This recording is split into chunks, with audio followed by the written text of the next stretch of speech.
All right, Dalton. Now at our number 8 receiver in college football, heading into the 2024 season, is the guy who's actually finding a new home right now. It is Evan Stewart, who goes from Texas A&M over to Oregon right now. What are some of the strengths that you see in his game, Dalton? The big thing for me is his route running. He is one of the best, especially in the intermediate game. When I think about in routes and comeback routes and curls and things like that, he could be one of the best chain movers in the country with his route running. The top of his routes get as much separation from, at least what I'm seeing. I'm curious what the numbers tell you on that. Get as much separation from cornerbacks as any receiver in the country. You can just see. I think he's got probably something like 4.4 speed as opposed to like Malik Neighbors type speed or something like that. But his route running, it's so crisp, it's so sharply executed that you can line him up. You can line him up anywhere, inside, outside, wherever, and he's just going to find separation at the top of his routes. And I think we saw several receivers in the early to mid rounds go, that are of that style that went in this past draft. And Evan Stewart, it just gives him, his route running gives him such a high floor, and he can do it in one-on-one situations, right? He had an 81.8 coverage grade against man coverage last year. This guy knows how to run routes. He knows how to separate.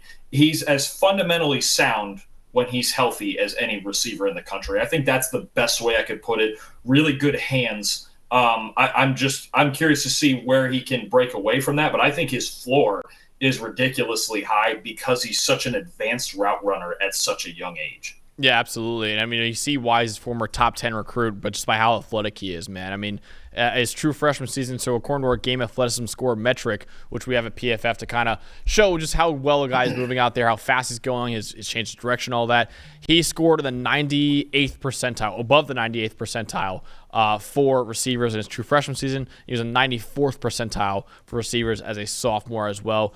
Really lived up to the hype as a true freshman in 2022. 643 receiving yards that year, which were the second most among all true freshmen in the country, only behind our number 2 player on this list, Tetsuo McMillan, that year. So Evan Stewart, really productive as a freshman. Obviously, injuries robbed him as a sophomore. He missed 5 games with a leg injury this past season. But like you said, man, there's a lot to like about Evan Stewart's game, especially the raw athleticism that he has out there right now.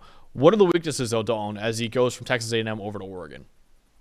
When I watch him, I question what is the singular A-plus trait that he has, right? He doesn't have elite size. To me, it doesn't look like he has elite speed. He's got good but not elite speed.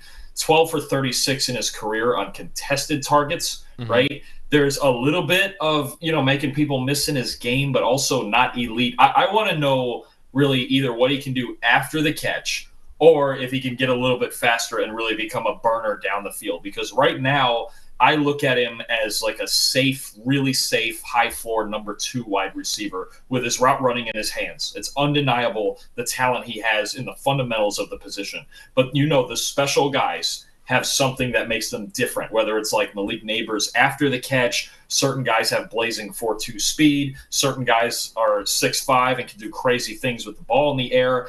I don't know, and part of it's the injuries, especially last year, where he didn't get a chance to shine for most of the year at 100%. He was starting to show that, especially in the Miami game early in the year. But what I need to know what it is as this year goes on, and he's got every chance to do it at Oregon in their offense. He is going to get open targets like crazy in their offense, right, with the run game and Dylan Gabriel and the way they scheme things, and Tej Johnson and all that. He's going to get every opportunity to show it in Oregon's offense, which is why he's in this top 10, right?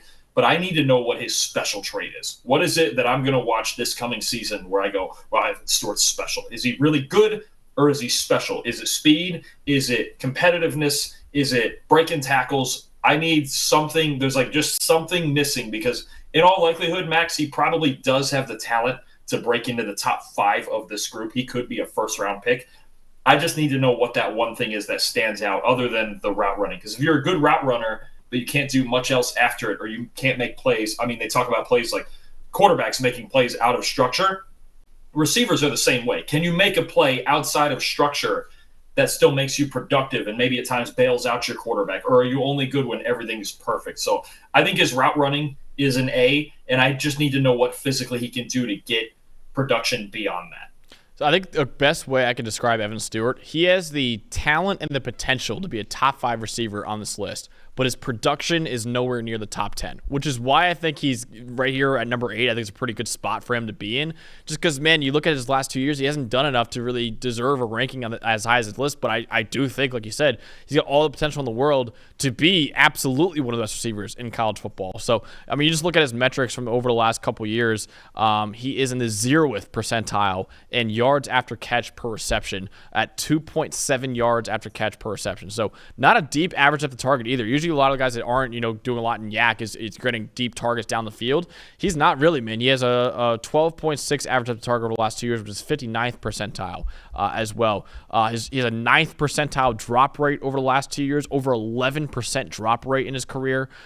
He is in the 11th percentile for contested catch at only 33% in his career as well. So there's a lot that Evan Stewart needs to show in his junior year to be the first-round pick that everyone, including us, projects him to be right now because of the talent that he has. But, yeah, man, there's a lot. There's a lot he's got to do better next year. And hopefully, now that he's fully healthy, because maybe he would have done that in his true sophomore year if he didn't miss 5 games with an injury. Hopefully now at Oregon, where it should be a great situation for him to be in, he could start to show what made him a top 10 recruit and what made him, honestly, so enticing as a true freshman as well. Just this past year, we didn't really get to see more of that from Evan Stewart. But we'll see next year, and that's why he's number 8 on this list. But as our number 8 receiver in college football, Evan Stewart out of Oregon.